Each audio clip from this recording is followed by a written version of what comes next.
the Spa-Francorchamps. The qualifying was very tight, with 32 drivers making it within 1 second of the pole, set by Riccardo Castroledo from ARB Racing. Aleksi Uusijaakkola from Glacier Racing was second on the grid, with his teammate Olli Pahkala starting third. Juho Ape from Roning Racing was fourth, less than 2/10 from the pole. As so many times before, the opening lap of the series wasn't that great, with many drivers retiring or getting heavy damage. Castroledo lost his chance of a good finish after just a handful of seconds, having a small contact with Uusijaakkola after Kemmel Straight. After 42 laps, there was no question of the best performing driver. Uusijaakkola crossed the line 10 seconds before his teammate Pahkala. Isaac Price from Inex Racing was the third man on the podium, starting from 16th position. He had a very strong race and a smart strategy, just like Aleksi Elomaa, who started 20th and finished 4th. Paul Iltring from Radicals was a happy man, finishing 5th, after some dramatic moments early in the race.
Designed by Bill Millikan, who would later become known throughout the world for his works on race car dynamics. Like many post-war era tracks, the Glen has also gone through many changes, but its main character still remains. Fast corners with high banking allow the cars to maintain an average speed of 250 km per hour, which is very close to the average speeds of Monza. Due to the high speeds maintained through the track, a low downforce configuration will give the best result. However, high-speed grip shouldn't be sacrificed, so teams might experiment with stiffer suspension in order to maximize aerodynamic performance. There aren't that many hard braking areas or hairpins, so some mechanical grip can be sacrificed for better high-speed handling. Our driver for today is Daniel Lopez. Welcome to the show. Hi, Auli. So Daniel, how do you like this track? I think it's a very interesting track. Racing should be great here as there are very good chances to overtake always. And not to forget, I got my best result here in a World Championship Series race, so it's a place I like especially. And what do you think are the best places for overtaking? Best corners to overtake are probably turn 5, the carousel after the main straight, because draft is very good if you get close to the guy in turn 1, and also turn 8, which is the last of the boot. If you get close to the driver in front out of the toe, which is the previous turn, you will get a good run in this turn, and if you risk a bit in the braking. And now the lap itself. Hi everybody, this is Daniel Lopez and I'll take you around Watkins Glen Classic Boot.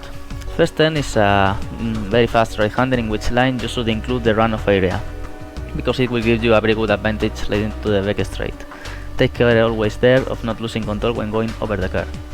After the back straight, you get to the carousel turn, taking an inside line through the first half of it, because it may be dangerous to go very wide at the exit. The turn 6 comes next to this, leading to the toe. It's important to let the car roll here after releasing the brake before pressing the throttle again. In the toe, you might want to take the repave area of the tarmac, as it will probably take you to a better line through the turn.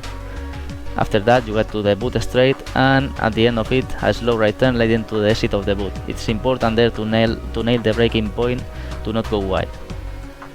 Turn 9 is a very difficult one because you have to be aware of the inside curve, not touching it, and of the on-throttle oversteer at exit. Turn 10 is a flat out one, and you will get soon to the turn 11. You have to release a bit the throttle to let the car get into the turn and take a good exit speed for the start-finish straight. And that is all. Thanks for watching everybody.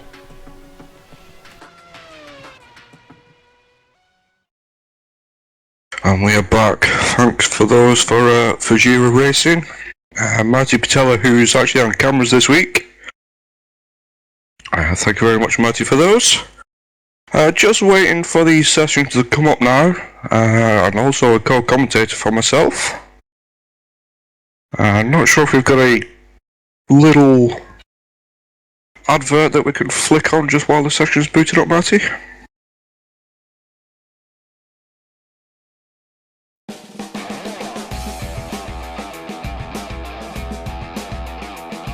For the most realistic steering system available on the market, look no further than Sim Steering from Leo Bodnar. Designed and hand-built at the home of British Motorsport's Silverstone circuit, it's extensively used by professional driver training centres and race teams including Formula 1 since 2010. The high precision and completely linear response coupled with high strength provides the ultimate in realistic steering force feedback. Visit simsteering.com.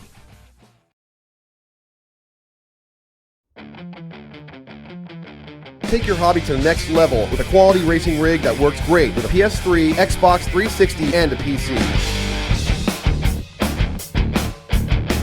GT Omega Racing Simulator is compatible with a wide range of steering wheels including Logitech, Fanatec, Thrustmaster, and more. The GT Omega is available now worldwide by going to www.gtomegaracing.com.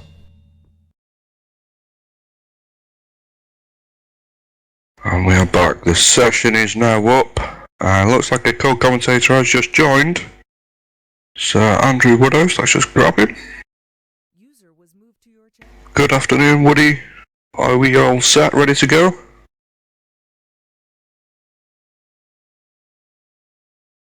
I guess he's not quite here yet. But the session is coming up, so let's jump in session. Let's have a look what the grid says. I think we're in for a good afternoon of racing. Last week, obviously, we had the big pile up into turn 1 at the top of Eau Rouge, taking out some of the top guys, but still, we were left with some great racing. Twister, Fujira Racing, having a good long race battle. Obviously, Glacier TV taking the win. Finishing what, 1st, 2nd and 4th. Isaac Price finishing third, breaking those guys up. So still just waiting for the session to port just yet.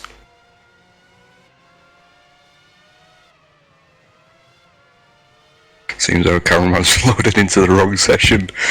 Just like what we always have here on ARO TV. Technical difficulties.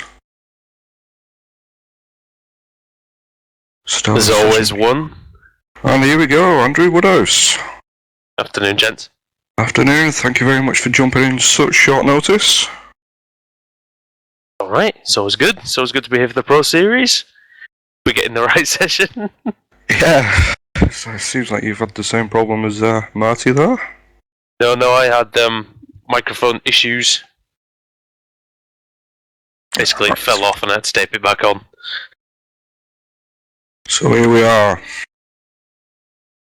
Round 2 of the Pro Series.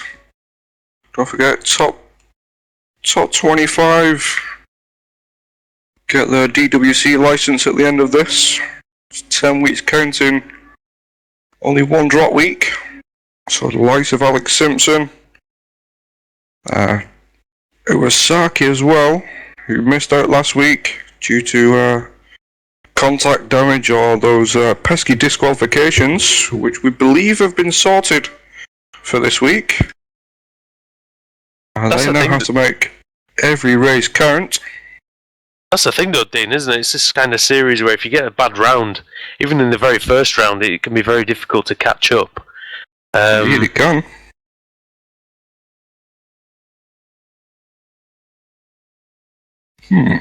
So it seems our cameraman's having some more difficulties.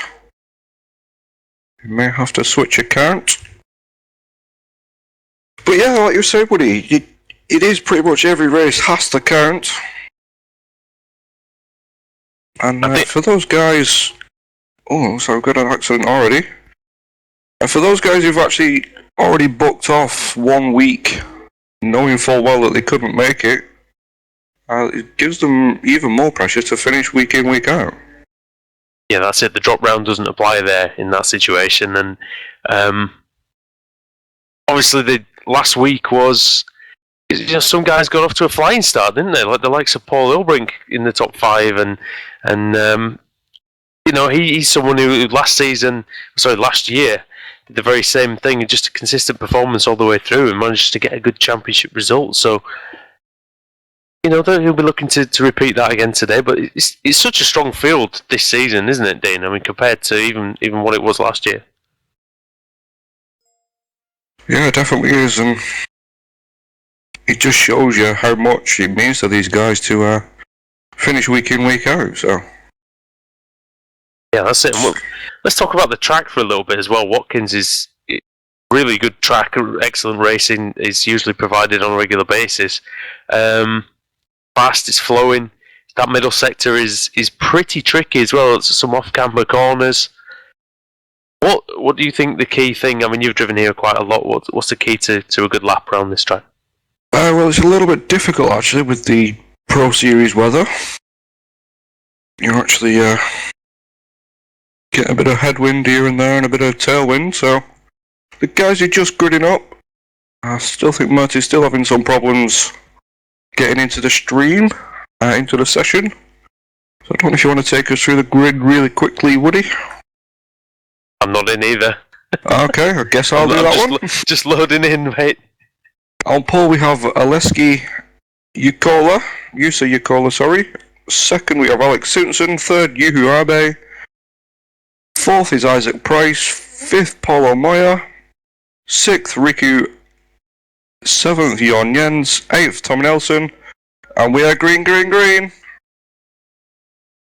Ninth, Rocker Barone. And 10th, Christian Laurent.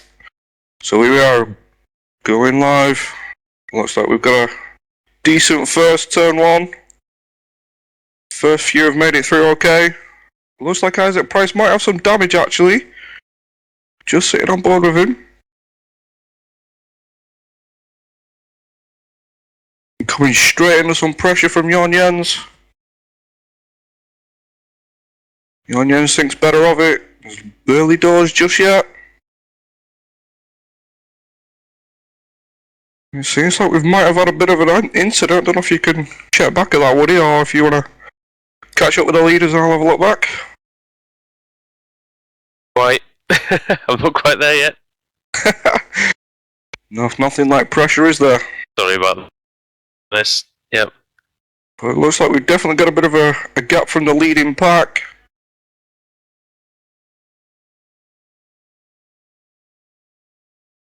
As they're going right now to pretty much finish the start of the first lap. Did you manage to see who was involved there, Dean? It just looked like there was a bit of a bridge gap between the top pack and the back pack, but all seems to have sorted itself out now. Quite a long race this as well. You don't want to be making a mistake on the first lap. We saw a bit of carnage last week at La Source on the first lap, so you know, it really will be key to just last the distance, you know, get the points on the board, especially like you said with the drop round, with only being one drop round. Can't afford bad results here. Most definitely, and it looks like we still have the same order that we started with. Oleski in pole, Alex in second, Isaac Price third. So in fact, actually Isaac's jumped up a place. Looks like Yoo-Hoo might have started from the pits. And also seen Rocco Barone shown in last, not sure what's gone on there. But still the racing continues.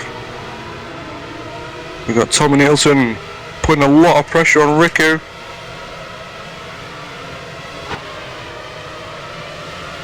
Very technical, difficult section. Tommy has a look at the inside, Riku spots it. Side by side now, coming into the final few corners. Looks like Tommy Nielsen's got it done. Oh, very sideways. Still holds on though. Now Riku's coming under some pressure. Again for Robin Friskops this time. That's 2 quick laps already. Looks like the guys up at the front lapping in the 18s already. Oleski just starting to pull away from Alex Simpson. Alex Simpson also starting to pull away from Isaac Price. He's under some pressure still from Jon Jens. That was pretty much from the get-go. Jon Jens just biding his time. Knows he's got 56 laps to complete. Apologies here, Dean. I'm just having some internet problems now. Not one thing, it's the other. Still, not sure if we've got our cameraman in here as well, but You can see that the race continues. Jukala leading, got a good start, managed to keep Alex Simpson up. Isaac Price, who had an excellent race last week to get into the top 5, and also a great couple of races in the DWC as well, back end of last season. So he'll be one to watch in this championship. Jon Jens as well, a veteran of these races. He's up in the top 5 as well. The German will be went his place. It's very Jon Jens actually on the inside of Isaac. Isaac spotted it, let him have it. Again, Isaac knows no need to push early on, as we just lose our co-commentator. But Isaac Price, very wise move. Very wise moves from Isaac Price. Saw Jons looking at the inside. Let him have it. Stay on the right. Also see Yoo-Hoo out, but he's just disconnected. Not sure if he's been caught up in an incident. Also Troy Schultz is disconnected. Just having a quick look back through the field, because we know this track is very good for close battles throughout the field. And still it's pretty much single file at the minute. Got Lee Thompson and Michael Mancusi close together. Yeah, Thompson surprised quite a lot of people last season, didn't he? But he's here in the Pro Series. What do you think he can do this season, Dean? Well, he finished quite strong last week. He's just got to keep it on the tarmac this week. I think he said he's not finished the race run as of yet, but we know Lee Thompson. And as Mancusi's had a little bit of a spin coming out the final corner, that's took the pressure off Lee. Oh, I got someone very wide on the exit of turn 1. That's Davy DeCorps. He's way down in 14th. I think he might have lost 2 places there. He's coming under some pressure again. Indeed, Jesper Pedersen making it through. So Jesper was in 17th, so that's moved him up to 16th. And David DeCorps again under pressure from Ricardo Castroledo this time. This weather definitely playing into the hands of these pro guys. Roughly about a second quicker than the A-class weather. Yeah, I mean, if you've got a tailwind, we've got a tailwind or a headwind down the main straight? It's a bit of a headwind, I think, as Ricardo gets up the inside of David. Davey thinks better of it. Still showing up the inside. And looks like Ricardo's got that move done. And it just seems like Davey's just making his way backwards. Looks like he's got a bit of front wing damage. Coming under pressure now from one of the Glacier TV. Who in turn is coming under pressure from Daniel Lopez. Surprised to see Daniel Lopez way down in 20th. Yeah, he's definitely got the skills to be fighting at the front of this Pro Series, and whether he can maybe consistency just a little bit lacking for him. We saw in the GP260 series that we ran as well, so similar things were happening with him there, but looks like we might get 3 wide. Daniel Lopez in the middle. 2 rows of 2 now.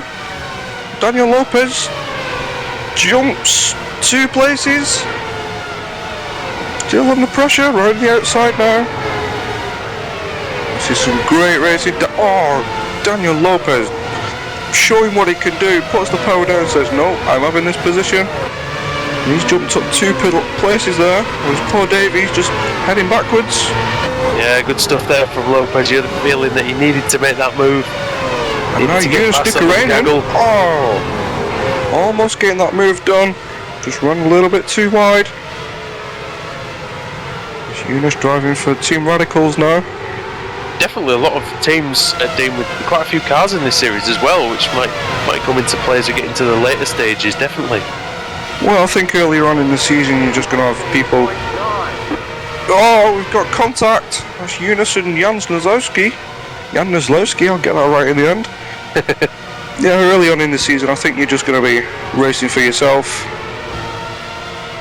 We've got this huge gaggle of cars now. Looks like we've got someone stuck in the middle of it. Looks like Hunter Manley, around the outside. Down the back straight, still 3 wide. Great to see this battling. Jan Zlowski getting up, Eunice Nicarainen, getting up the inside of Davey. Looks like that damage to Davey's car is just not really helping at all. Nicarainen managed to survive. He managed to survive the contact with Zlowski to a certain extent. Get away with it. Yeah, Eunice also has that front wing damage. Got a car pulling to the right there. Not sure who that was. I've seen occasionally, of course, that minor front wing damage can actually be somewhat of an advantage in certain corners, but remains to be seen for Eunice. Oh, looks like Young definitely has rear wing damage. Just lost it completely coming out of the exit of the boot. Yeah, I must admit, this is one track with the high speed corners. You really do not need that. And Saki, his day might be done. Also just saw a car parked up around the back of the course, not sure who that was. Yeah, let's check for you in a second. But just having a look back at the front, looks like Jorn Jens has made a pass on Alex Simpson. So Jorn Jens up into 2nd place now. Alex down into 3rd. But unlike last week, we've seen that Aleski cannot get away from these guys. Alexi, sorry. I think for Simpson it's extremely important for him to get a good result today. I was speaking to him yesterday and he says, you know, he just wants to finish the race and get some points on the board after what was a pretty shocking first race for him. Not his fault, of course, but things like that happen, especially at a track like Spa-Deen. Yeah, I think we'll see a different side to Alex Simpson in the Pro Series. I think he just does exactly what you just said. Just wants to finish the races So we'll probably see a very passive Alex Simpson, but Jorn Jens, yeah, Jorn Jens is definitely on the way forward. So I'm not sure what fuel strategy these guys are on. 56 laps, remember, this is lap 9. Yeah, Jorn Jens is extremely versatile in sim racing. He's extremely good at in various cars.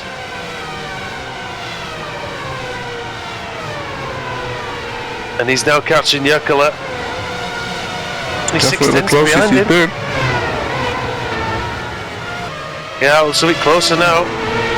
Definitely looks like he got the... Ooh, runs a little bit wide on the toe. It definitely looks like he's got the front of that car planted definitely in the dirty air as well. You can see there the gap back to Alex Simpson is just growing and growing. Yeah, it's now 1.5. It's 1.5 as they crossed the line last time, so Simpson getting dropped off a little bit there. He does still have that gap back to Isaac Price. But Jorn Jens having a look at the inside for turn 1.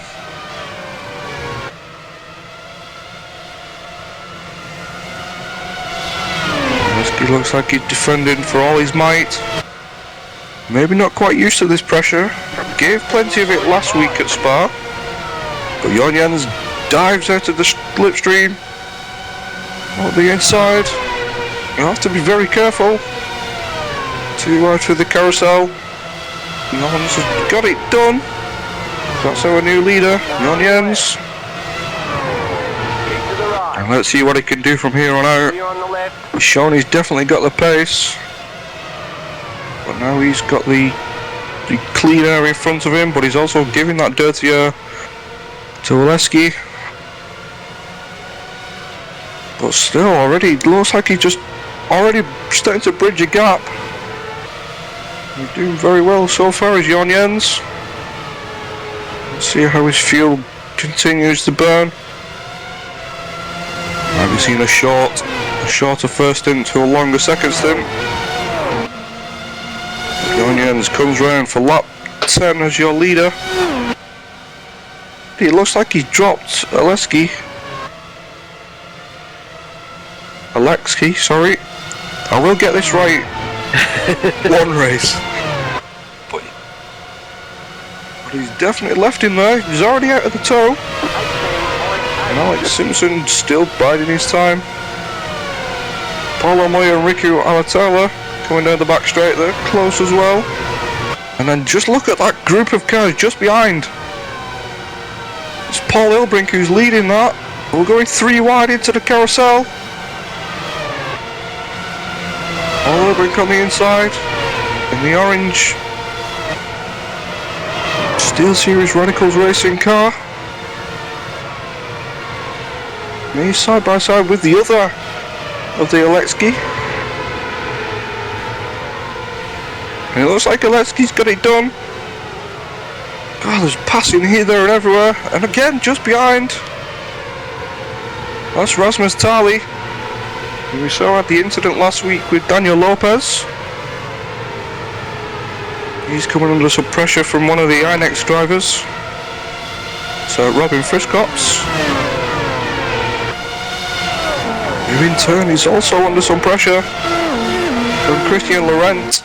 And sitting at the back of this group is Lee Thompson again. So Lee Thompson sitting in 13th. So it just shows the class of drivers as Robin got a car on the inside, not sure who that was. But Christian Laurent starting to drop off the back of this. Robin Friskops, here we go. Having a look at Rasmus. Pulls up the inside, pulls back into the toe. And Rasmus still getting the toe from the guys in front. That's possibly why Robin couldn't get it done. Now as in look around the outside. Rasmus still, we saw how much he could soak the pressure up last week at Spa. He's just doing it again this week. With a slow car around the outside, looks like one of the friction guys.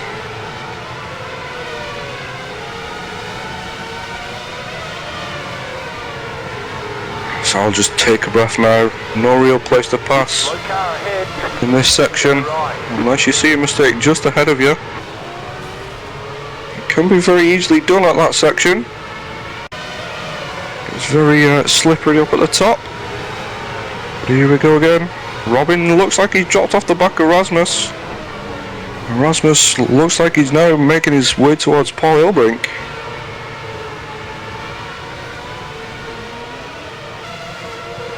Getting somewhere over the little kink was Paul. Very dangerous, that little kink. Give you an off track more times than it'll let you race on, but if you catch it just wrong, you'll get some damage. And Rasmus pulls out of the toe. Still thinks better of it. Lee Thompson in the background, having a look at the inside of Christian Laurent. Looks like he's got it done. Christian now has the inside. Side-by-side action. Lee Thompson now holding the inside for the toe. Christian Laurent maybe going for the cutback. Maybe timed that a little bit too late, but Lee Thompson got that move done. Up into P12 now for Lee Thompson. But that battling is just bringing Pierre closer and closer to these guys, but also making them drop off the guys in front.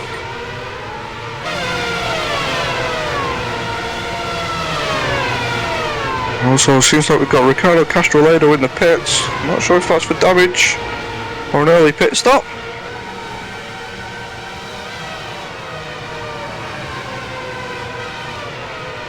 Let's just catch him with our leaders. Yonyan's definitely pulling away. Putting a lap on LJ Garnett there. Looks like he's got some rear wing damage. LJ way down in 30th. He's actually 2 laps down. Well, that's what now, 3 laps down? But Yonyan's definitely pulling away. He's got a 3-second gap to second. And then has a 1-second gap to Alex Simpson. So Alex just out of the toe of Aletsky. But still good showing from Alex Simpson so far. Keeping himself out of danger.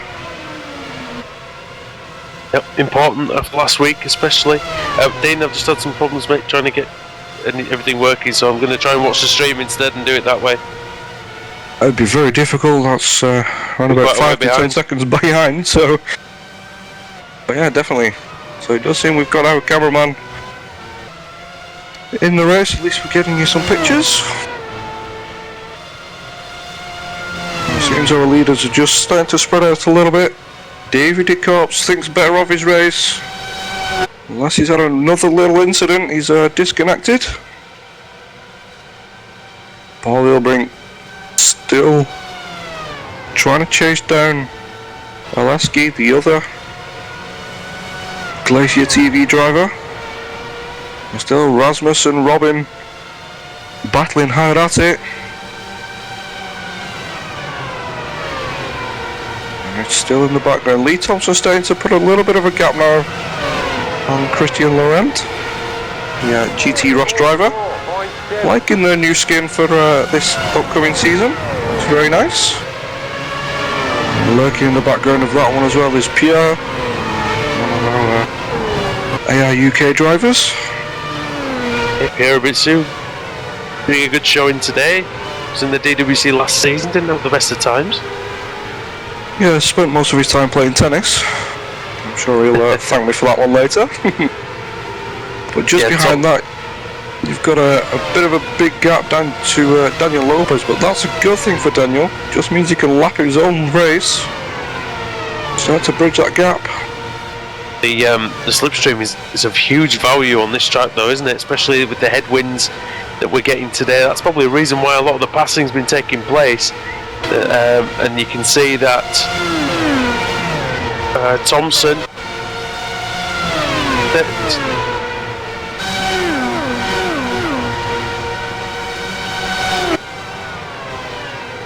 looks like Lee Thompson's under some pressure from Christian Laurent. Seems like it's a replay of a few laps earlier. We've got a car on the inside. Jan Maslowski One of the back markers. Lee Thompson holds on to that position.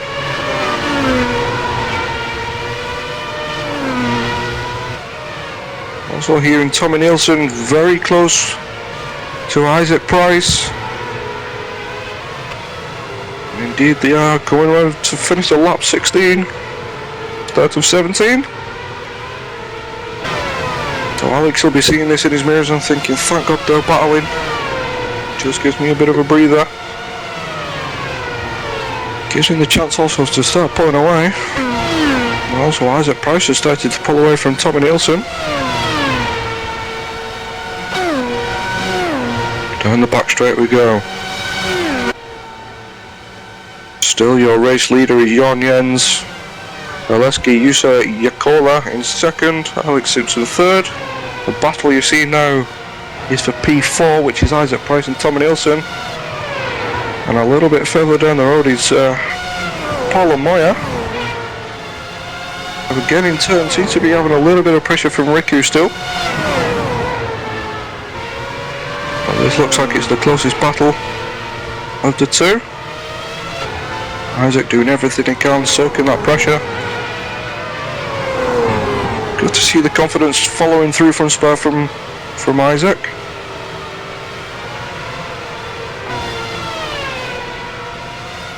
Tommy Nielsen, I'm not sure what happened to Tommy Nielsen last week. He wasn't really shown on camera that much.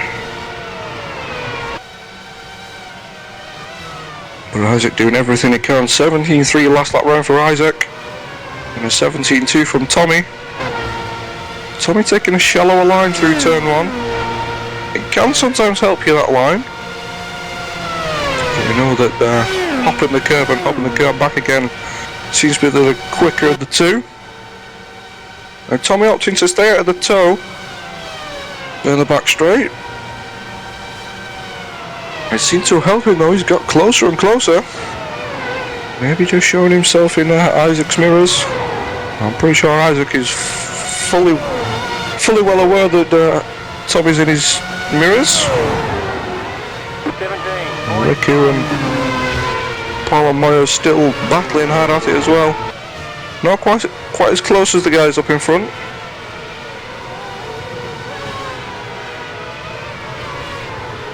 Isaac running a little bit wide, kicking up some dirt. Had a very tricky left-hander going back onto the club circuit, the cup circuit, sorry. Always gets very light, the car really wants to get that power down and just snap around from you. But Isaac Price doing everything he can. Last lap 17.3, so he's consistent. And Tommy Nielsen 17.3 also. So they're matching each other, these two. Riku's dropped off the back of Paulo Moya. Not sure where that was from. Let's have a quick look further back. Rasmus Tali, Christian Laurent and Daniel Lopez starting to get closer and closer to each other. That's just allowed Lee Thompson to pull away. Not sure what's going on there, because I'm sure Rasmus last time we looked was up in P9 or P10 up with Robin Friscops. And then Pure still lurking in the background of that one. Petri Kotavara and Lasse Brun Hansen are also following each other around. Lars coming from some good races from the DWC last season, so he's got all the confidence to continue. Way down in P17 though.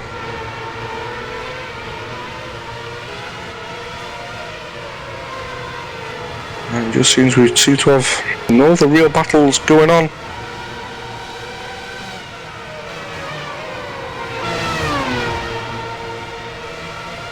And we've got Paul Ilbrink now. Yeah, Paul Ilbrink's definitely starting to close back up to Aleski Aloma.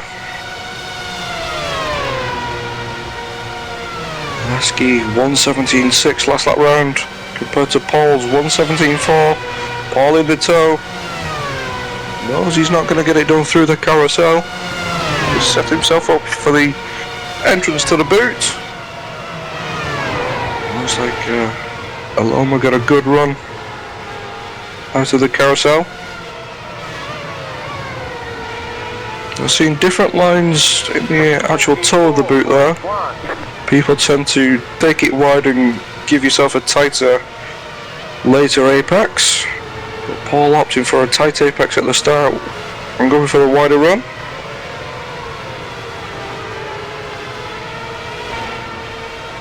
Elbrink definitely putting the pressure. Coming up round to start lap 21.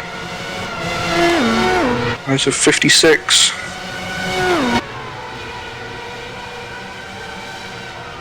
I'm still not unsure on the pit strategy. I'm not sure if Marty's got any ideas in his head. People tend to go for the 50-50, maybe a 60-40. But it's different week in, week out. It all depends on the driver.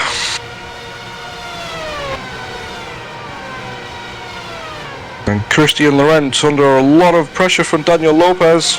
Daniel Lopez having a look up the inside down the back straight.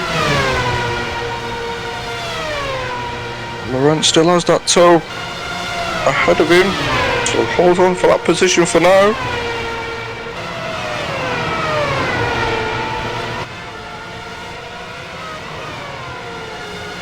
Here we go again. And going through the technical section of Watkins Glen. Very difficult to get a pass around this place. Not really much place to give it a go. Maybe turn one and the exit and the entrance to the carousel are possibly your two best places. But Daniel Lopez still under the wing of Christian Laurent.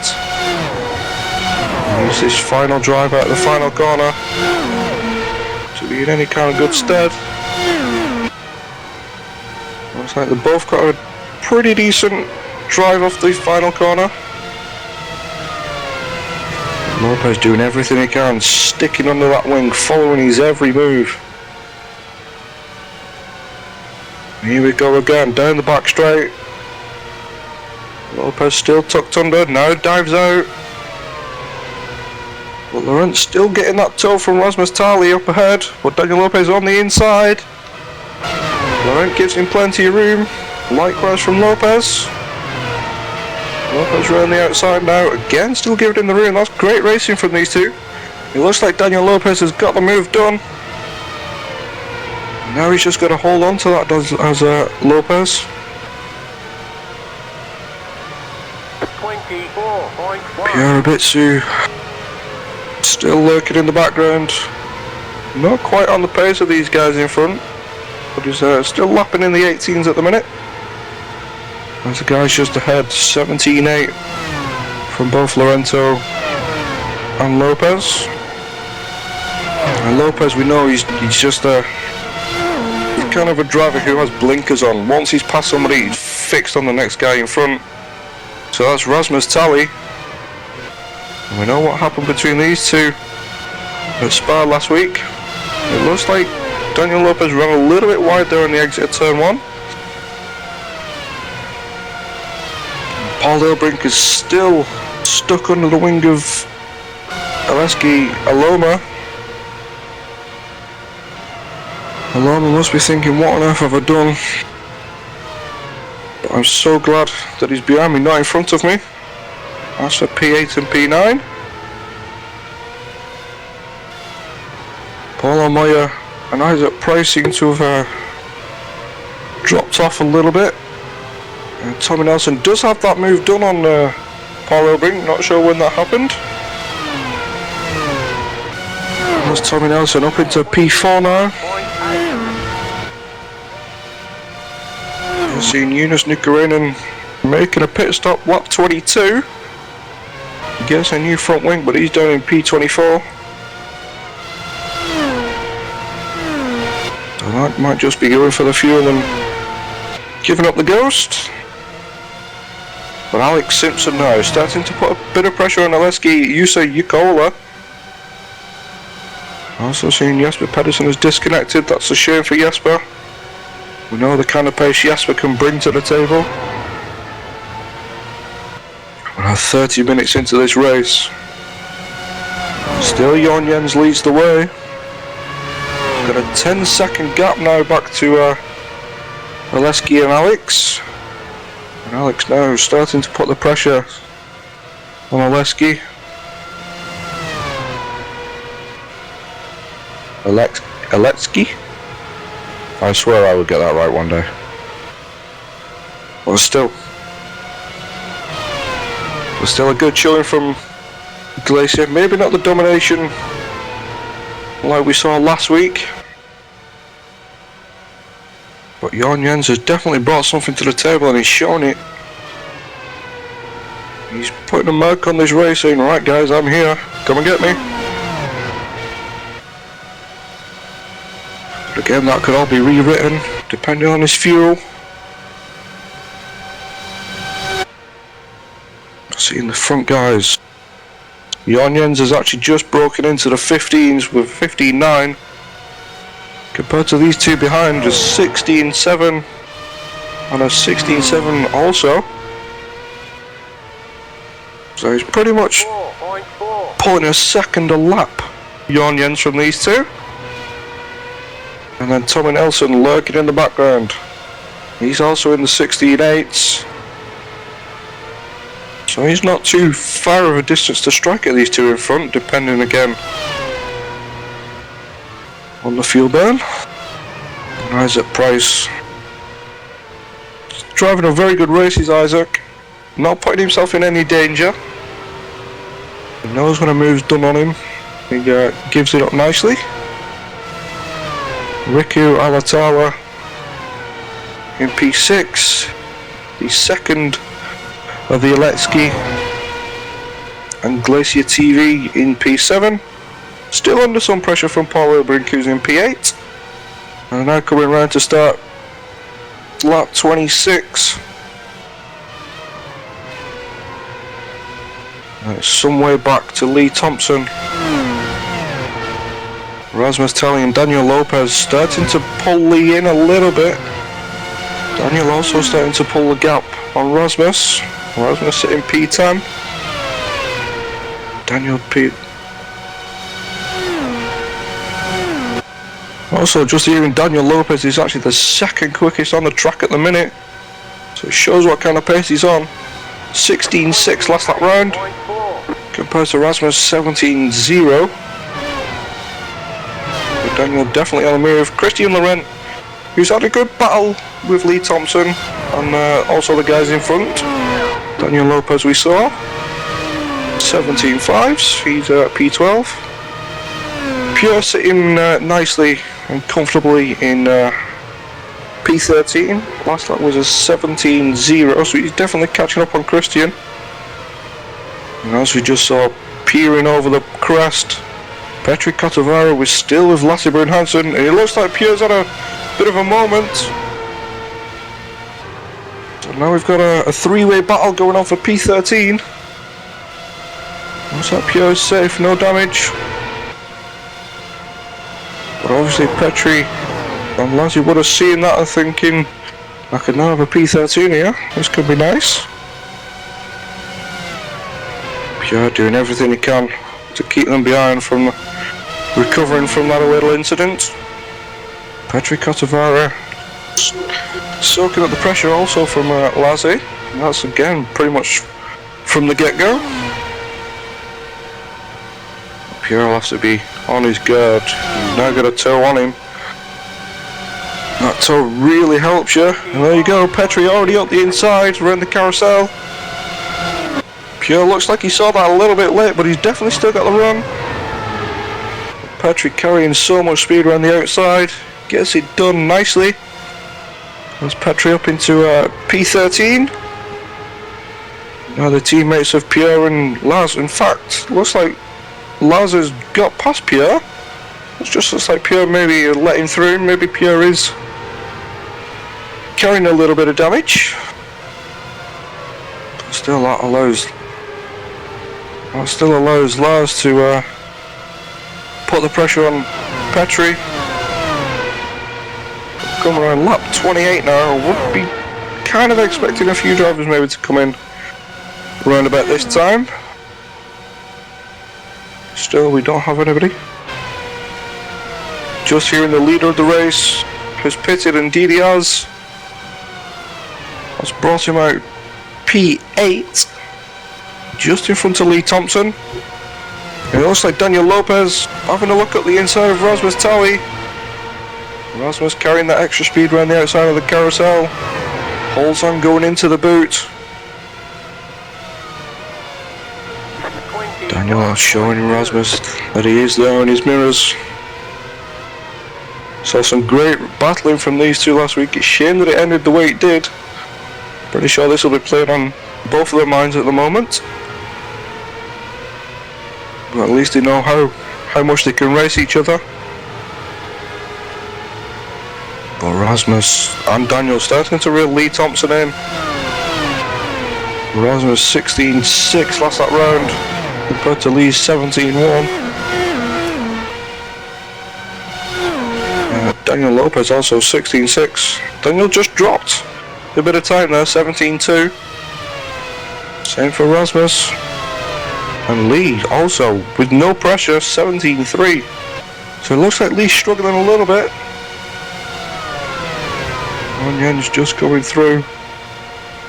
Be interesting to see where Jon can make his way back up to. Pitted lap 20, end of 27, start of 28. It'll be interesting to see where he can get up to compared to the guys at the front. Speaking of the guys at the front, we've also got Alex Simpson gone wide. Okay, we're halfway to the finish. Not sure where that's from. 21.2.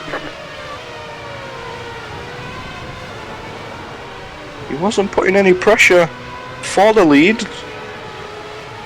Yeah, it just looks like he missed his braking point and hit the wall, actually, hit the tyre barrier. So that could be damage for Simpson. Looks like he's jumping into the pits to see what damage he has done. Maybe just to save it a little bit.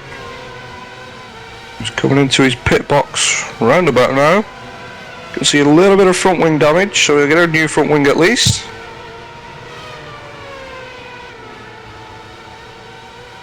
But that's put him way down. That's Christian Lorena who's gone through. Kosovo, Lazabrun Hansen, Ampere, and Alex is now on his way. So that's P15 for Simpson. He's got Jalpino behind him as well, P16. Let's keep an eye on that. Lazabrun Hansen makes it through finally on Petri Kotovara, down the back straight into the carousel. Lopez still putting the pressure on Rasmus, who's still putting the pressure on Lee. And we all have to be very careful here. If this turns into a three-way battle, he could go from P9 all the way to P11. Right side. Still there. Clear on the right. Let's just have a quick look on Simpson. Taking that very gingerly around T8, sorry.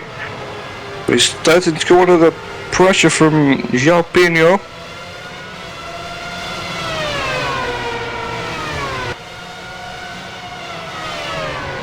Let's just catch up with the leader who,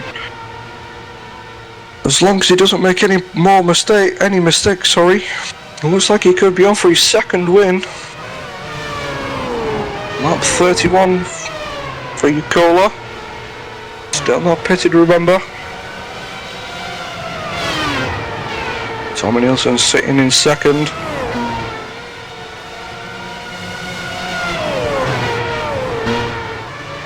And it looks like Rasmus Tally and Lopez have made it through Lee Thompson. Not sure where that's from. Just have a quick look back. 3.8. Not sure if Lee's made a mistake or it was just a simple speed difference down the straight. No, it looked like they got him done before turn 1 actually. In fact, Lee Thompson actually got out of the way knowing that these two are quicker than him obviously. So Lee Thompson letting these two guys through. Left side. Clear on the left. Allowing Daniel Lopez and Rasmus to keep this battle going. But this is now a battle for P8. Seeing as we've lost Mr. Simpson from the front. Jan Jens P9. Paul Ilbrink still putting the pressure on the second of the Aleskis. And Daniel Lopez up the inside through the carousel. Now on the outside. Looks like Rasmus still's got the run. Daniel still putting the pressure. He's got the good run round the outside. Still too wide. Plenty of respect. Oh, Lopez getting all out of shape. Now defended on the inside. Rasmus round the outside. Down to braking again. Rasmus on the outside. Now on the inside. Daniel Lopez thinking better of it. Maybe go for a bit of a cutback. And this is just allowing Lee Thompson to catch back up. But all that pressure that Daniel's put on Rasmus. One little mistake and he's lost it all again. So still Rasmus holds on to P8. Daniel Lopez P9. And let's see what we can get this time round. And that looks like Christian Laurent starting to catch these three back up. And again, Daniel Lopez down the back straight. In the toe, pulls out. Let's see if he can get it done this time. Opting to stay very wide down the back straight. Again on the inside. Looks like Rasmus has got it done. Indeed he has. So these two still battling, just like we saw last week.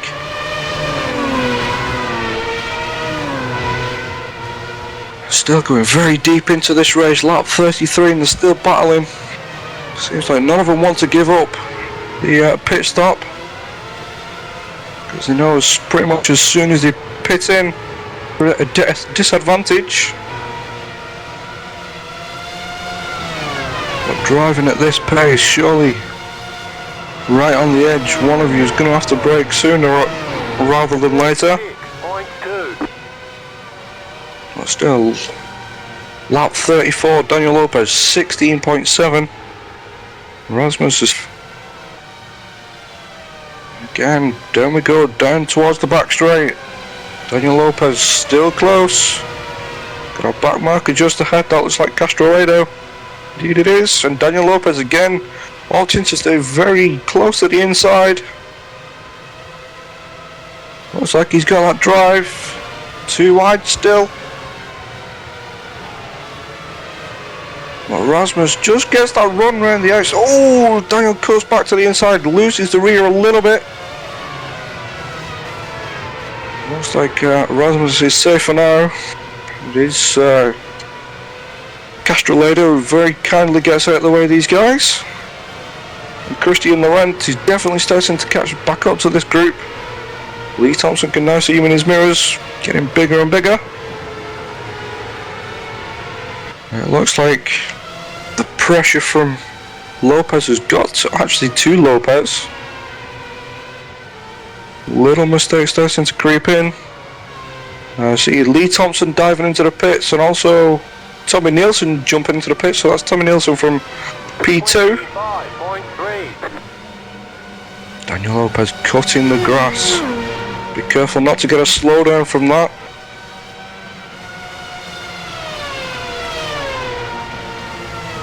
So Lee Thompson pits lap 35, releasing Christian Laurent, who's lurking in the background of this little battle.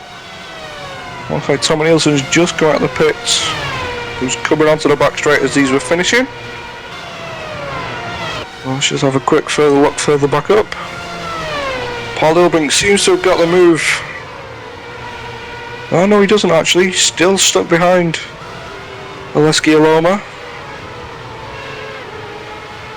That's LJ Garnett, who we know has got damage. Riku Alatala, P3. I think that's Isaac Price. Indeed it is, pitting. So that's released Riku up into P2. Just getting around a back marker. So Rafa Bordoy. Still, Yusa Yakola is still leading this race. Lap 36, still yet to pit.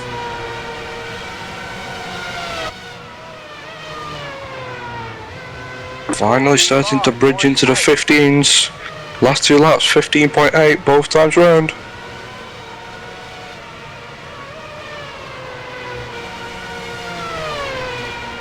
And it does actually seem like we've got a Glacier 1, 2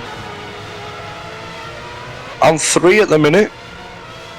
Well, Paul Elbrink's looking to try and do something about that. Seems to be the go-to guy to break up these glaciers. The lead is pitting Is now. Paul Elbrink. And as we see the leader jumping into the pits. He had a 12-second lead from his teammate Riku. Also seeing some of the guys further back down the field pitting. Samuel De La Fuente had a lot of promise from season 3, did Samuel. It doesn't seem to be quite catching up to the guys who he was racing with last season.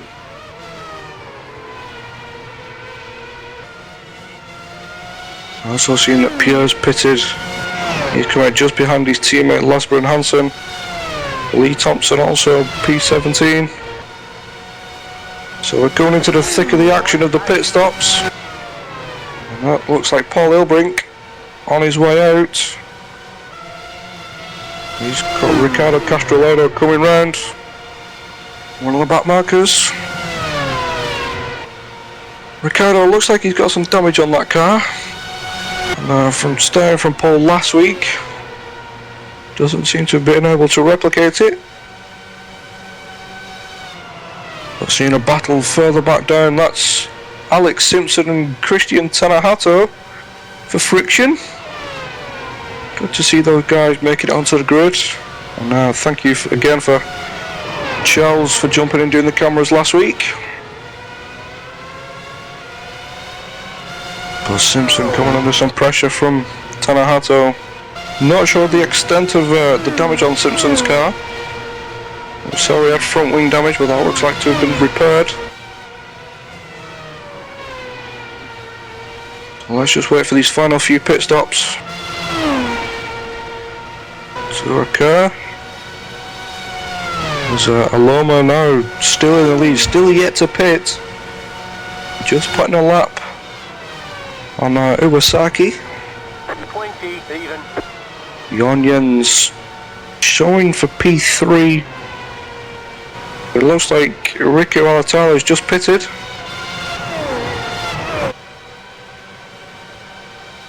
Indeed he has. He's stuck just behind Tommy Nielsen. So Tommy Nielsen effectively sitting in P4 at the minute. Let's not forget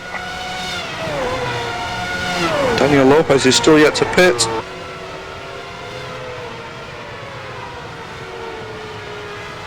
And Naleski The lead is pitting now. Yusa Yakola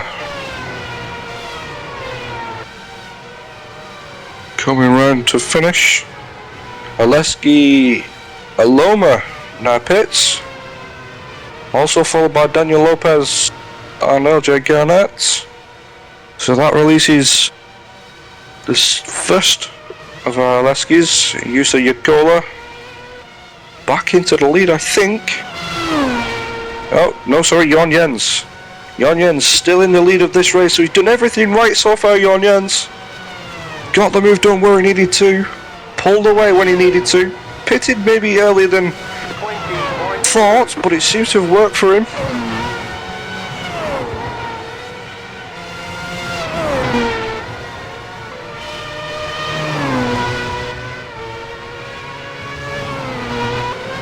We're just waiting for the final few cars to make their pit stop, come over the line, and then we can give you a rundown of where people are. It's all a bit jumbled up at the minute. Back markers left, right and centre.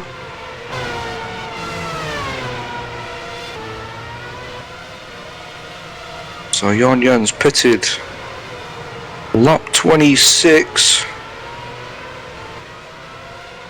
So he should be pretty much done to this point, unless he maybe go for the two-stopper, but looks doubtful. But Jon Jens still in the lead of this race.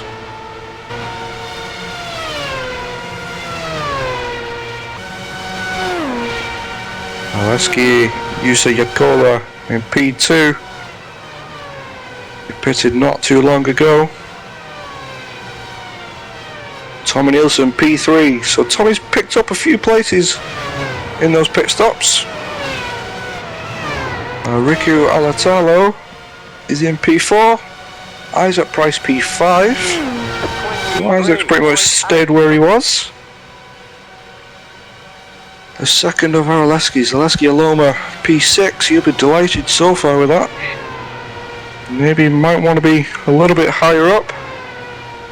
Paul Ilbrink seems to have lost out in that pit stop phase, down into P7.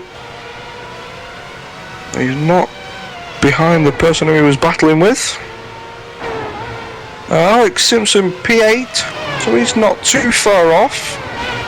So far it's been quite a good recovery. That's a bit earlier than he thought. He also might have some damage on that car. And then we have Rasmus Tali P9. We're just waiting to see where Mr. Lopez is.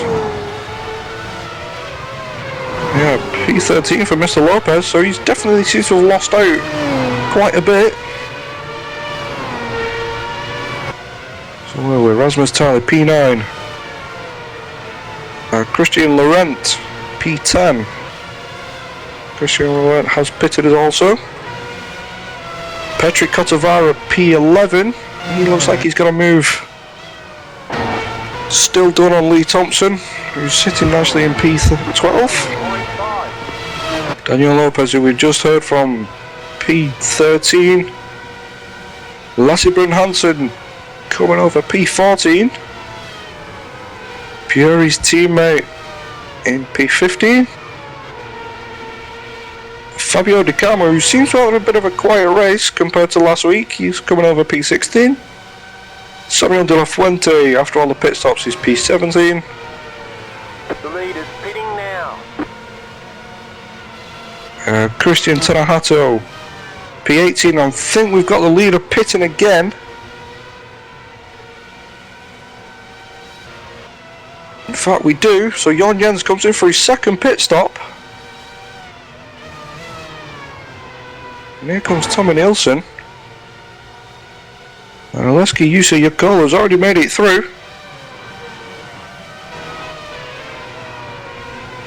Rafa Bordoi, Isaac Price, Aleksej Aloma's made it through also. So maybe it hasn't quite worked for Jon Jens. Now showing in P7. Opted for the two-stop strategy, but a bit of a short second stint compared to his first one. First one 25 laps and then pitted 26.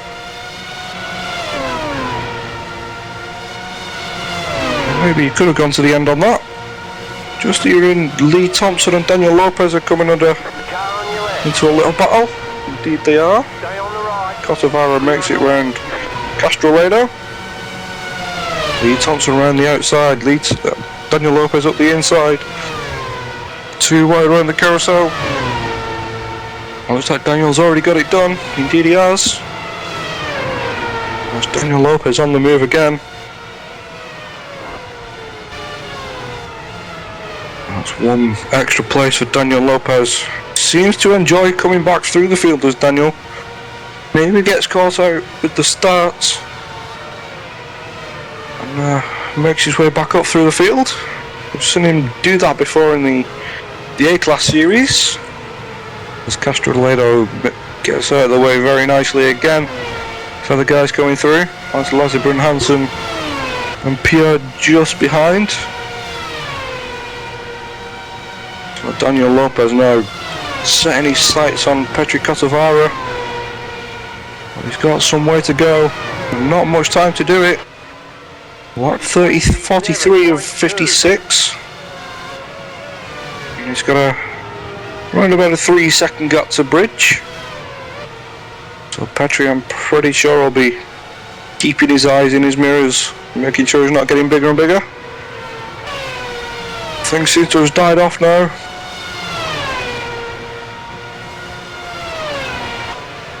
Your leader coming round to start lap 44. Aleksej Use-Yakola. Again showing grit and determination to drive to where he was. Come under pressure early from Jorn Jens. Let Jorn have it, and then started to come under pressure from Alex Simpson. Until Simpson had his little moment. He's shown he can drive with the best of them, and he's shown again that he can drive.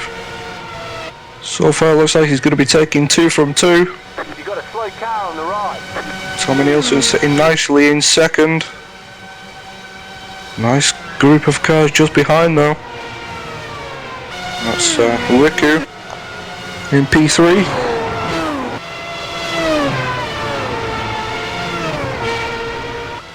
Also seeing Lee Thompson diving back into the pits. Not sure if that's strategy or damage.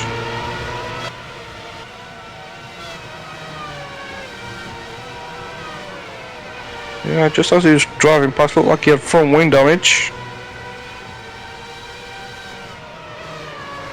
So that's a shame for Lee. He was running very nicely.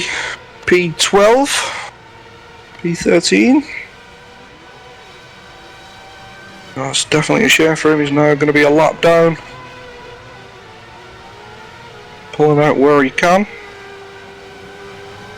There he goes, straight out the pits, but he's got Tommy Nielsen not too far behind. Riku starting to maybe pull that gap back to Tommy Nielsen. Tommy Nielsen responded that last lap round, only by a 10th. And you've got Isaac Price sitting on the back of this also. Isaac out as the 3 is the quickest.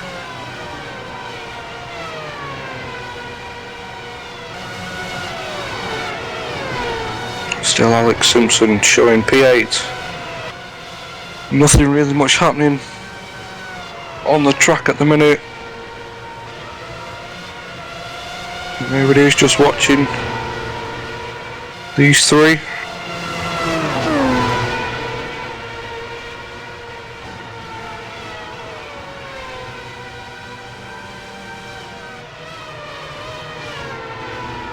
fact, we might have a little battle.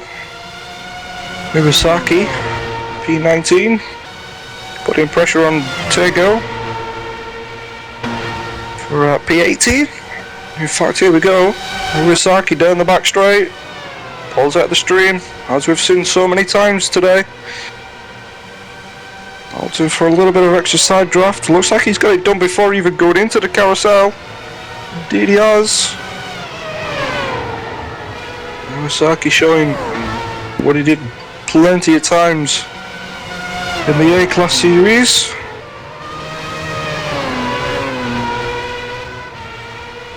And we're starting to pull away now. That's an extra position for Iwasaki. Oh, is it though? He's just had a little bit of a moment. It looks like he's safe for now. Just catch your breath there, Iwasaki.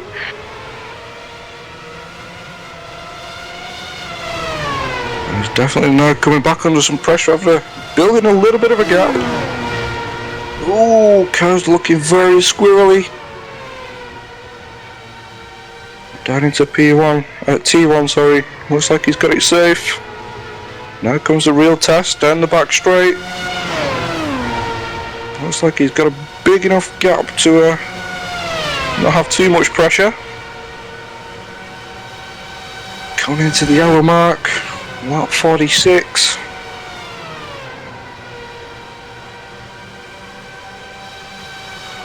Still your race leaders, Aleksej Use-Yakola, Tommy Nielsen and Riku Alatala rounding up your top 3. It looks like those 2 are getting closer and closer actually for P2 and P3. So let's just have a quick look up as we leave Iwasaki still maintaining that position, P18. Let's have a look. Iwasaki, Tommy Nielsen coming into the boot. Kawasaki's definitely starting to put the hammer down, getting closer and closer. Isaac Price still sitting nicely just behind these two in P5.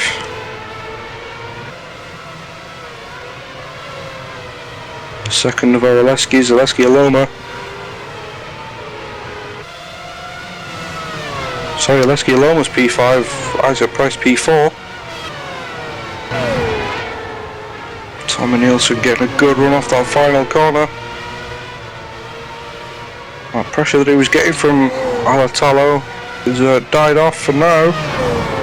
We can see the difference in line around turn 1 seems to be working for Tommy Nielsen, helping him get down that get the good run down to the back straight. Let's just have a look. Top speed difference. Tommy Nielsen 303 compared to Riku, who was at 308. Just shows what the draft can do for you. That just seems to be where Riku gets the pull back. But through the technical stuff, Tommy Nielsen seems to have the upper hand.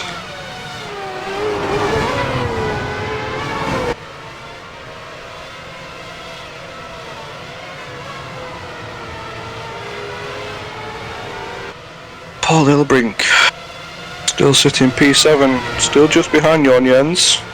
Jon Jens not really made much of an impact since coming out for his second stop. He's sitting P6.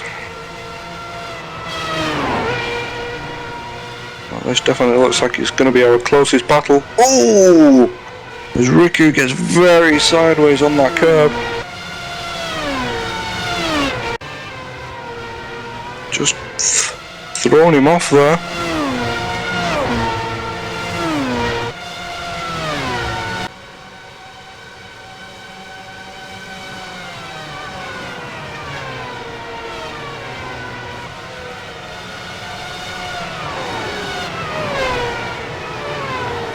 Also, as we've been checking up at the front, it seems we've missed Daniel Lopez making it past Cotavara. That's Daniel Lopez up into P11. Next target for Daniel is Christian Laurent. 4.4.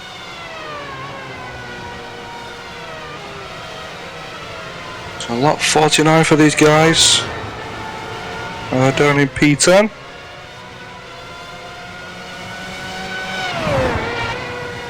So leader comes over to start lap 50 with 56. Again, pretty much shown as a masterclass of what he can do.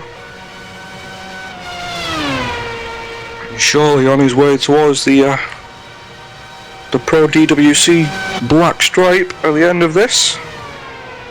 I mean, it's only week 2 of 10 weeks. Also, like we were saying at the start, you've got one drop week. By the likes of Mr. Simpson, who's already had that one drop week. This will be very important for him. It shows he's still in P8, lapping in the 16.7s. So he must be used to that damage, or maybe it's just a fuel burn from pitting a little bit too early.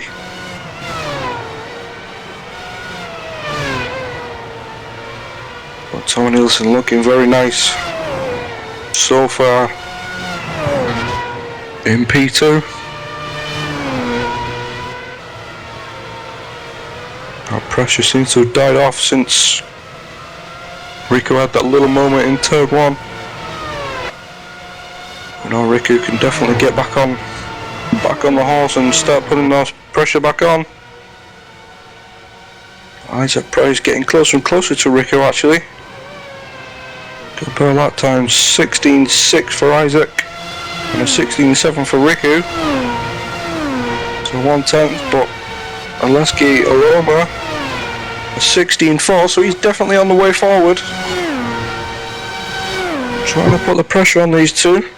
Maybe help his teammate out a little bit. This might just be a little bit too late. Well, that 51.56. And so far looks like it could be final standings. Iwasaki still having a little bit of a battle with Tiger. Just in front of the leader.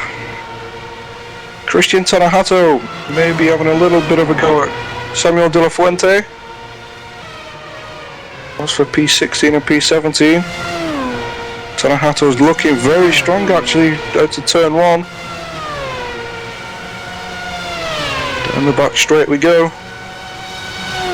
Definitely the closest I've seen them so far. Tanahato's still sticking in that stream. Samuel De La Fuente goes defensive. Tanahato goes up the inside. Samuel says no, not this time, buddy. Samuel, we saw a very quick guy from Season 3. Pretty much come out of nowhere as well in Season 3.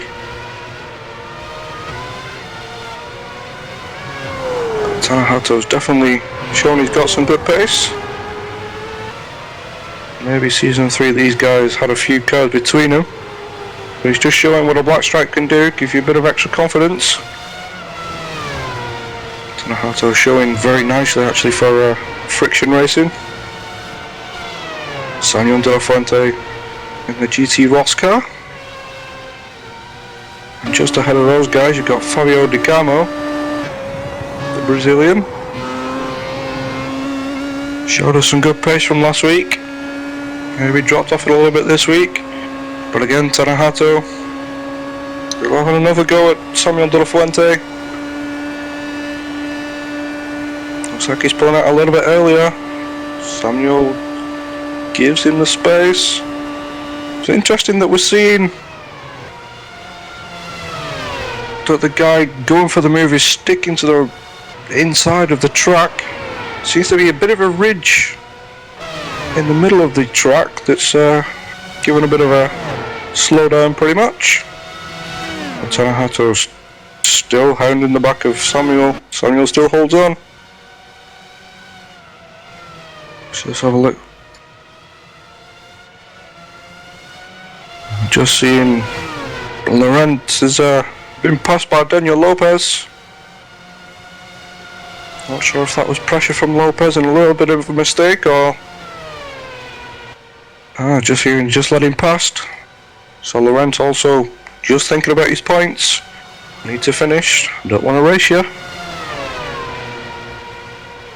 Which is shameful in a way, but it's a smart thing to do. Rasmus Talley's still sitting in P9. Alex Simpson still P8. Starting to close down on Paul Ilbrink is Alex Simpson. Yon Yang still P6. Aleski Aloma P5. Isaac Price starting to drop off the back of the Rico Alatala. He's still in P4. Rico's still P3. Tommy Nielsen still showing good pace up in P2. And Aleski Yusa Yakola still up in P1.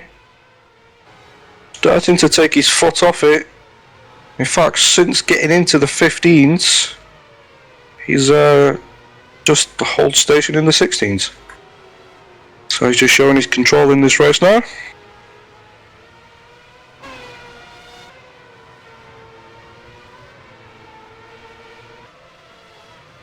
Might be a little battle there of the back markers. That's LJ and Eunice Nikarainen. Samuel De La Fuente, oh, very wide from Samuel. Got it safe though. Tanahato seems to have dropped off the back.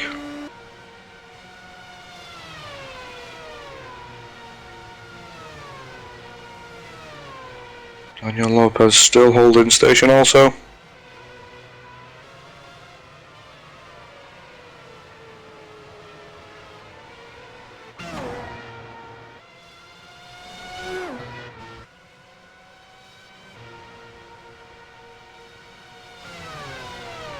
So that seems to be all the action pretty much done so as for now.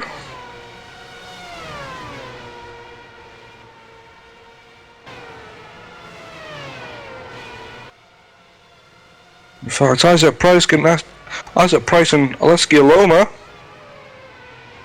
as soon as I switch off one, he's straight to the other. Aloma's getting closer and closer to the back of Price. Lap 55 coming around for 56. It'll have to be done very quickly, as our leader's already come round to start his final lap.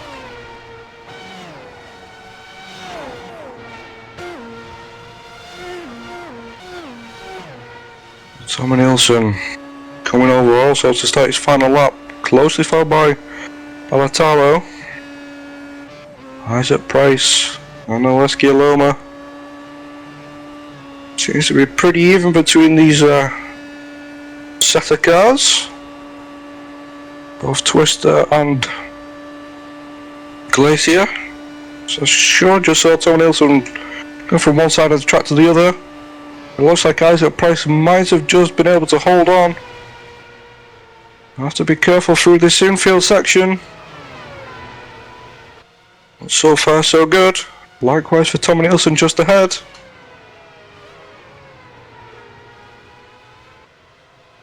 So let's just catch up with the leader as he's coming. We're in the final few corners.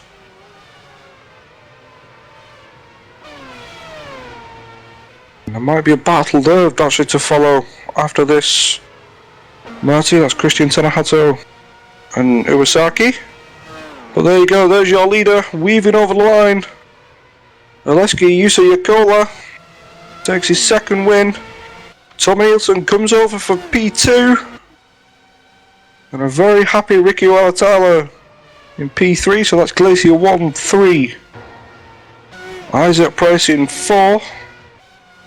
And Aleksej Aloma in P5. So Glacier 1, 3 and 5. That's not too bad. It's a good hit rate. Let's just have a quick look. Iwasaki and Tanahato are going at it. Final few corners for these guys.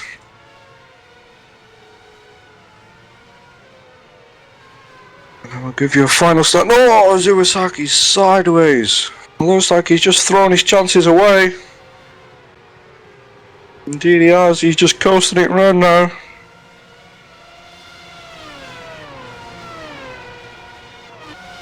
Let's just have a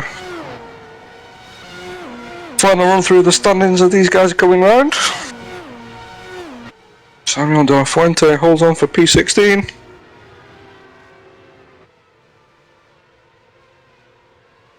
Oh, there we go, these are the guys coming to the pits now. So let's just have a quick run through the standings. Aleksej Yakola was your race winner. Tommy Nielsen weaving in the pit lane, very happy with P2. Riku in P3, Isaac Price P4. Second Aleksej in P5. Jon Jens, who we saw leading quite a bit of this race, down in P6. Paul Ilbrink held off Alex Simpson, chasing him down for P7. Alex in P8. Rasmus Tully P9. Daniel Lopez P10. Christian Laurent P11. Petri Kotavara P12. Lazibran Hansen 13. Purin 14th. Fabio Di Carmo had a quiet race, pretty much raced himself in P15. Samuel De La Fuente closely followed by Tanahato, Iwasaki and Tego are rounding out the guys on the lead lap. And then from there on, guys finishing one lap down was Jonas Nikarainen. He finished P20. LJ Gannett 4 lap downs, 21. Lee Thompson, who we saw diving into the pits, maybe it was damage. He's P22. Ricardo Castroledo 23. Rafa Bordoi 24. João Pinho 25. Paulo Moya, who we saw up near the top earlier on, was P26. Robin Fiscops, also up near the top, finishes down in 27. Jan Neslewski, who we saw had a little bit of a contact with someone earlier on, 28. Jesper Pedersen, 29. David de Korps, 30. Michele Mancusi, 31. Michele Cecchini, 32. Troy Schultz, looks like he got around 2 laps at least, and jumped out with damage maybe, I'm not too sure. Juho Rabe and Rocco Baroni rounding up your top 35. That was definitely an interesting race. Just before we head off to some interviews, let's just have a quick commercial break.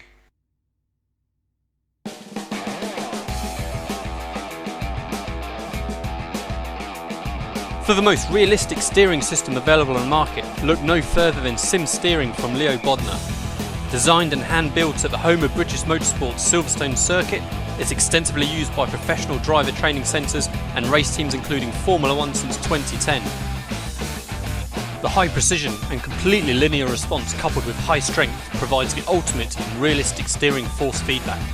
Visit simsteering.com.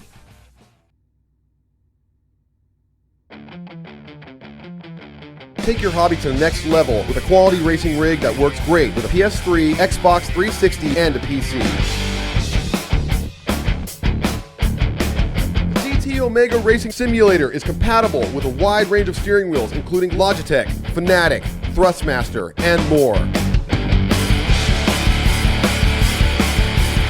The GT Omega is available now worldwide by going to www.gtomegaracing.com.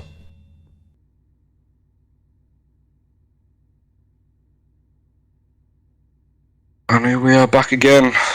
I've just seen Isaac Price, who's sitting in ready for interview for the minute. His mic's muted. I'll just leave it a few seconds. Interesting race again. We saw a little bit of a pitch strategy coming into play.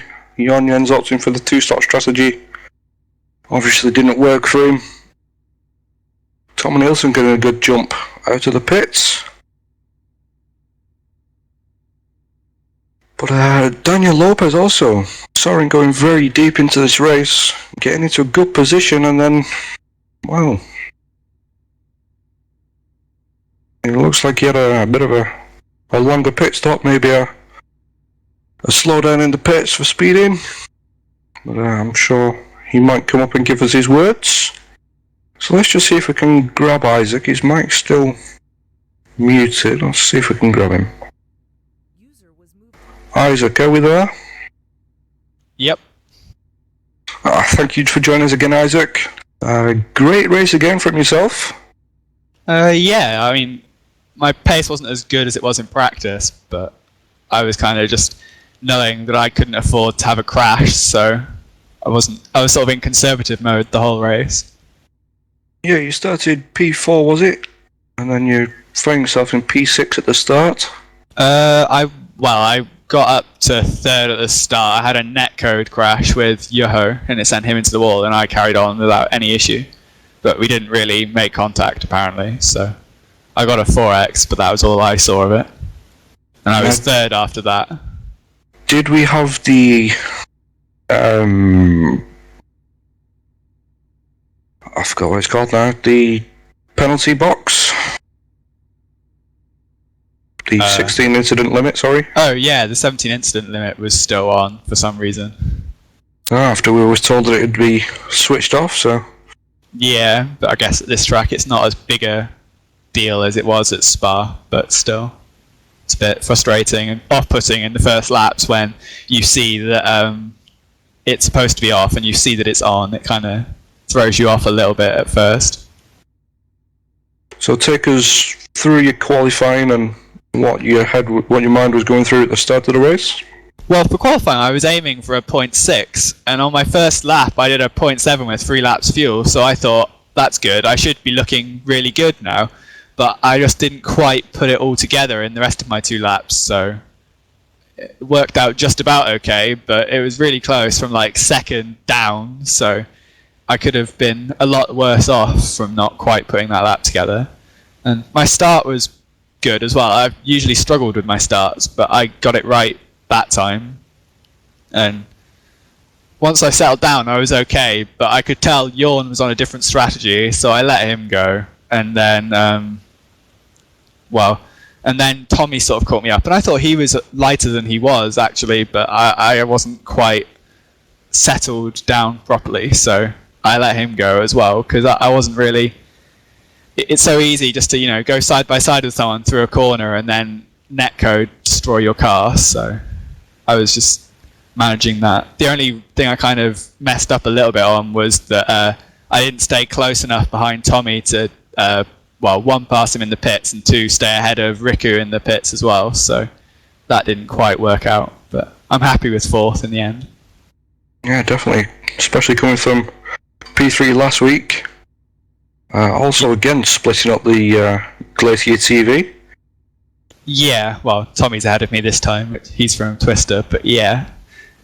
Puts me second in the championship as well, seeing as Ollie didn't start the race, so looks good from that point of view. But obviously, Alexi's quite a long way ahead now, but second looks pretty doable if everything sort of goes my way during the season, so that's got to be a positive. Yeah, and we're off to Interlagos next week. One of the official tracks of the real F1. Are you looking forward to it? Yeah, it should be a track that I go better at. I sort of prefer the low speed tracks, so I'm more hopeful for that. I kind of knew before I even started at Watkins Glen I was going to be on the back foot this week, so it worked out quite nicely. I didn't really have in practice, my race pace was never as good as my quali pace here, but it worked out okay because I got a good qualifying, and then the field spread sort of put everyone who was kind of about the same pace, with a slower qualifying time, too far back to be able to do anything, so it worked out quite nicely in the end. Well, I'm sure we'll see you again next week, fighting up towards the top. Any final words, any shout-outs? Yep, thanks to my sponsor, simroom.com. Yeah, which we heard last week that you signed as you was going racing. Yeah. Congrats to that. Best of luck next week, and like I said, I'm pretty sure we'll see you there. Thanks. I just got Alex Simpson and Paul Dilbrink in the ready to interview. Let's just pull up Paul just before Mr. Simpson. Good afternoon, Paul. Hello. Nice race for you there. Started P12, finished P7. Let's take us through your start and what was going on around your head. The start was like Spa. It was quite bad, really. I just dropped the revs too much, and it wasn't that good. But nobody from behind was pushing that much pressure, so it was safe to go into turn one. From there, I was stuck behind a blinking car, which was a bit scary. I think it was Rocco, but everything went okay, and I just kept going from there. Now, you're qualifying, obviously, we can't see the qualifying because it's in another session, but how was your qualifying? Did you expect that kind of time, or was you a little bit disappointed? I was kind of aiming for that time. I was a bit afraid when I only did a 16.0 in the first lap, but second lap was decent, so... And I was surprised. I thought it would be worse than 12th with that time, but I guess it was just enough to start pretty to the front. Now, you was coming under some pressure towards the end of that race from Alex Simpson. Were you worried at any point of that, or were you just happy? Kinda. When I made my pit stop, before my pit stop I was following Alexei Loma all the time, just staying in his draft and just trying to keep doing good laps, but he stopped one lap later and I lost I was a bit like 5 seconds behind him, and from there on I had to do it on my own.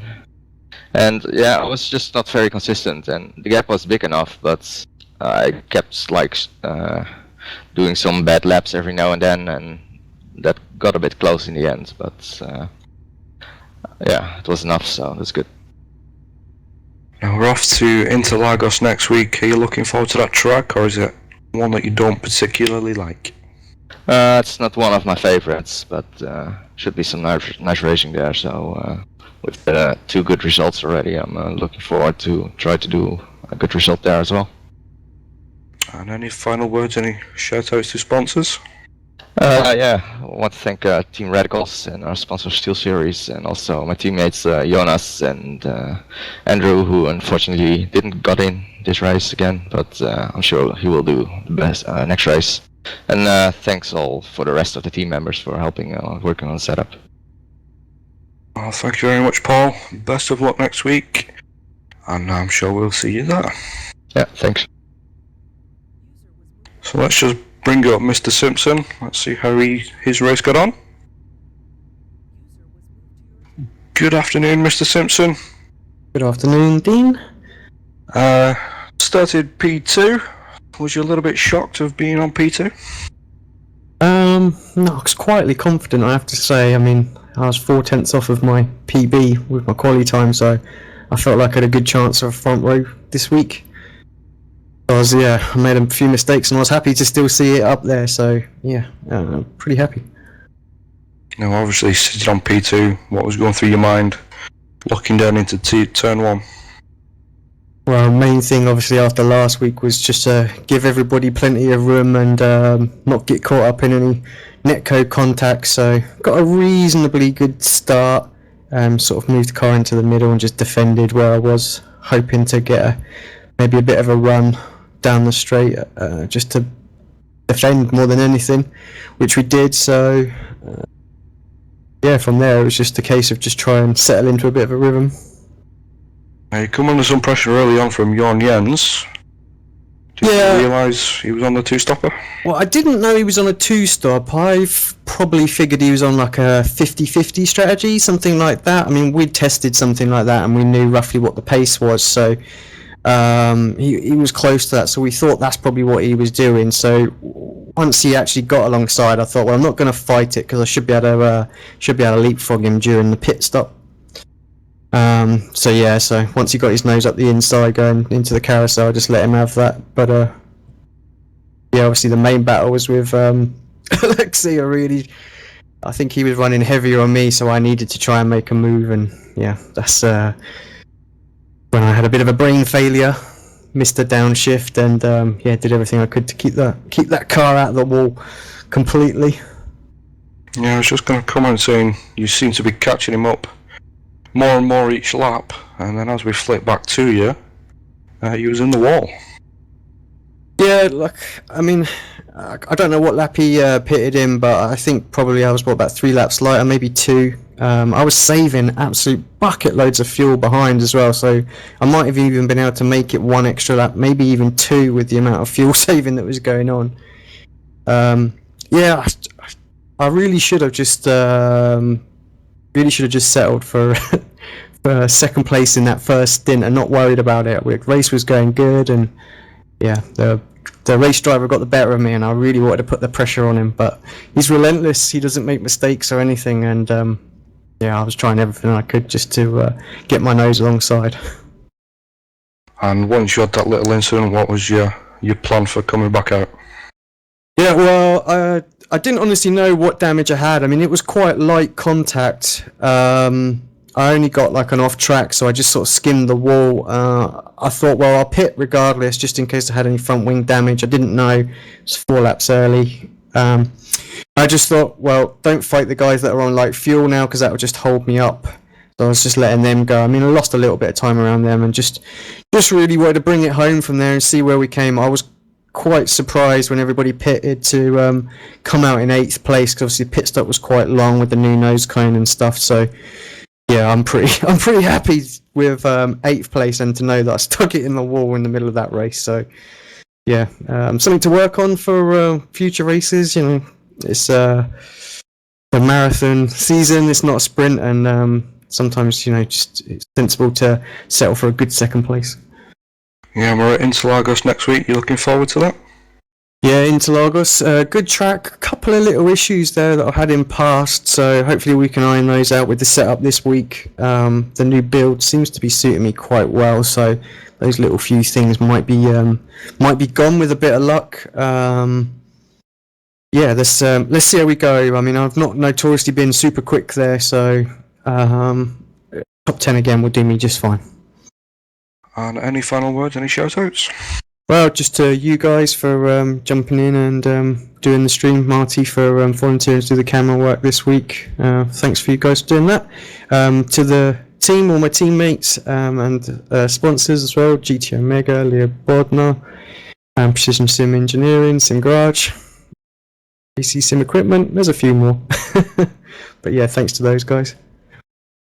Well, we'll see you next week, Alex, and best of luck. Cheers, guys. Right, so Marty, that's pretty much wrapping it up for us. He's actually stuck in the welcome channel. He's probably lost where he is at the minute. But yeah, that's pretty much our week done. That's week 2, Watkins Glen. Interesting racing again. Thank you for Mr. Woodhouse, albeit very short. Obviously having some internet issues. Thank you to you, Marty, for jumping in when you did. And we'll see you next week at Interlagos.